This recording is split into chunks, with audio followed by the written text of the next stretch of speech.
I wanted to make a video about the video that Anthony made recently, where he talks about some sort of naval battle, or it couldn't, or maybe it's actually more a river battle, maybe attacking forces on land, depending on what kind of boat. Um, Basically, he says that the ninja would put an anchor, or kaginawa or something like that, nagai ikari, whatever you want to say, swim out to the boat, attach it to the side of the boat, and then when the boat pulls away, it lists or it capsizes and everyone falls off.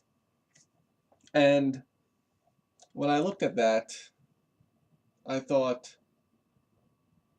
um, it doesn't work physically. And second, that's from a comic book because Don Drager wrote about it in the way back when. It was a ninja comic book that's from it. I went and I looked at his book,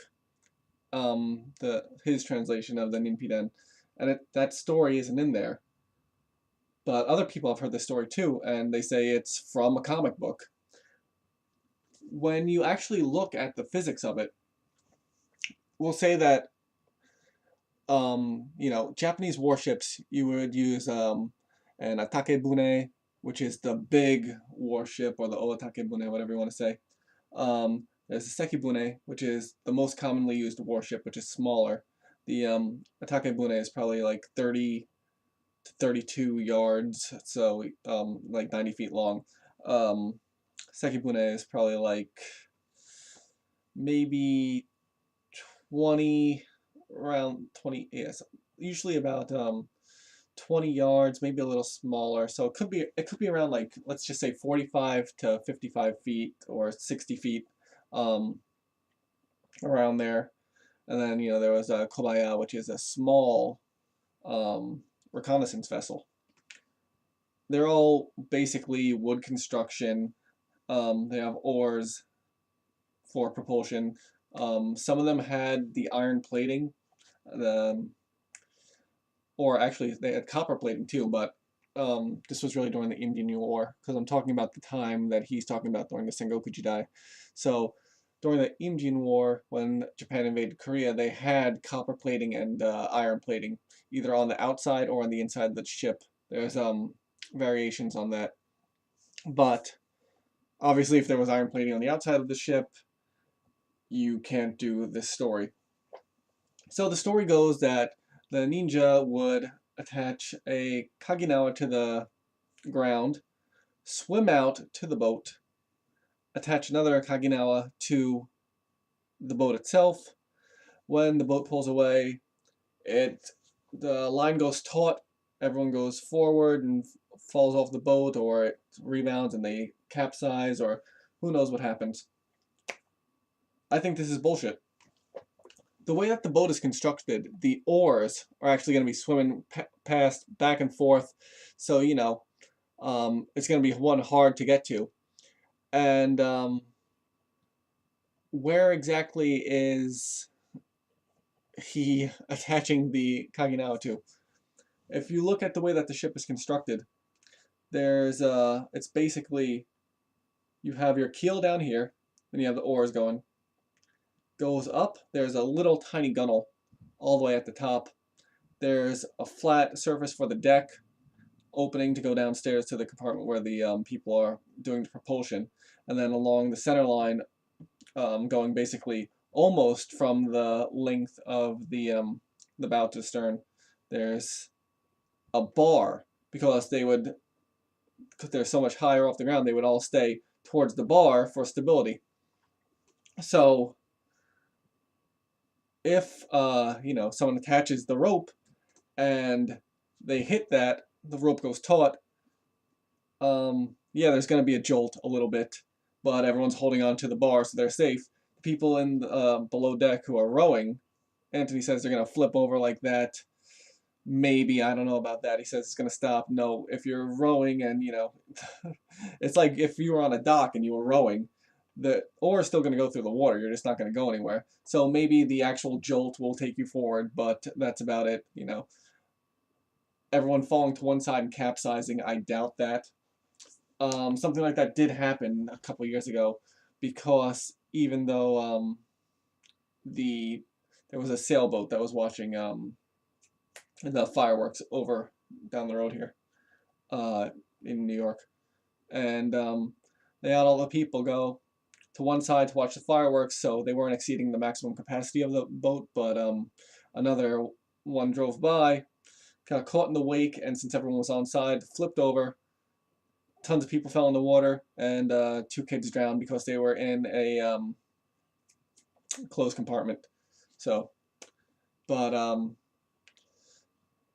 if you're attacking, I would imagine that you're all set in this line on the row where you're supposed to be with this stability piece right here. But secondly, that boat, if you took like a 25-foot, say like any type of like a mahogany sailboat, 25 foot if it's in the water, we'll say out of the water so that it doesn't actually absorb any water. 25 foot, you're looking at 7,500 pounds. So if you're looking at a 40-foot boat with this damn stuff on top, you're probably gonna at least double, probably triple.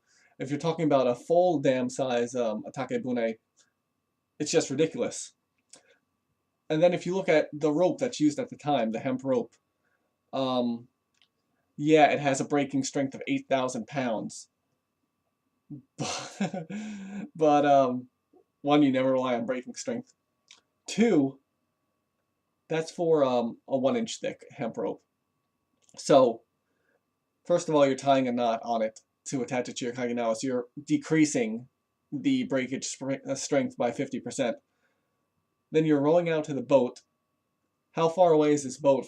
You're swimming out to the boat, actually, I should say, not rowing. You're swimming out to this boat.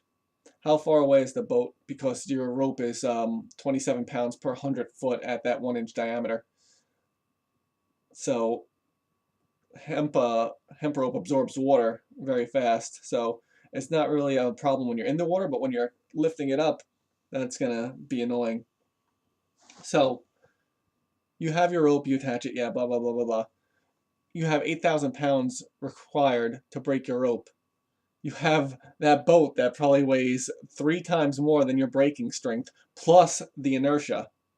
So what's going to happen?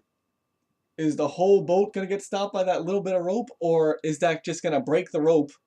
And, we know what happens when rope breaks under pressure like that, and obviously, I know damn near half the squids in BSMA have seen that video. I think it's required. So, I just don't believe this. Like, it's from a comic book. I don't believe it can actually work. I was going to go out and try it with some stuff, just get a dry suit on because it's still winter.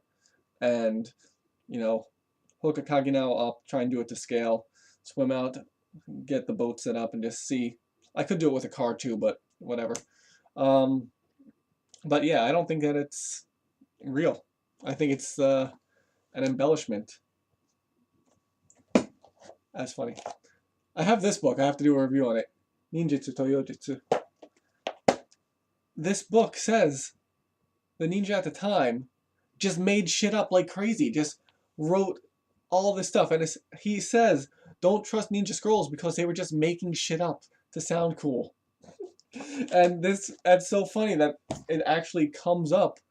He quotes something that is bullshit, basically. So either this ninja was swimming, if we're going to look at enough thickness of rope to actually do this, like 2 inches, a 3-inch thick rope. So swimming, 100 pounds of rope. I don't think so. But, send it into Mythbusters. See if they can figure it out. That's about it. I'll talk more about this book tomorrow, I guess. Alright, the end. I had a whole bag of crap I was going to take out, but whatever. And I wanted to talk more about the construction of boats and where you would attach it. Because obviously you can't throw it over the gunwale because there's a bunch of damn people there. So you'd have to go right into the side. Or maybe into the keel. But that would be dumb. Because Either way, whatever. The end. 10 minutes, whatever.